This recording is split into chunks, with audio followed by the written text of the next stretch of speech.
कुरी कालिम्पोङको कुरीलाई बादलले एकछिन छोडिदियो, बादल आइहाल्यो, बादल यहाँ खिच्न सम्भव छैन। त्यो बादल आउँदा आउँदै पनि मैले यसो खिच्ने प्रयास गरेको छु।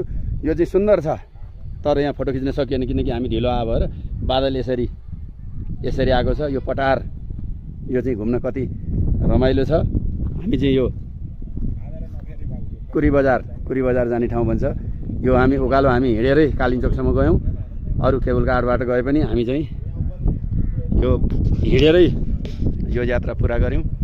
यो सुन्दरता हेर्नुहोस्, यो चाहिँ कुहिरोभित्र लुकेको कुरी बजार। हामी आकाशभन्दा माथि छौँ भन्ने अनुमान भइरहेको छ, त्यति रमाइलो छ।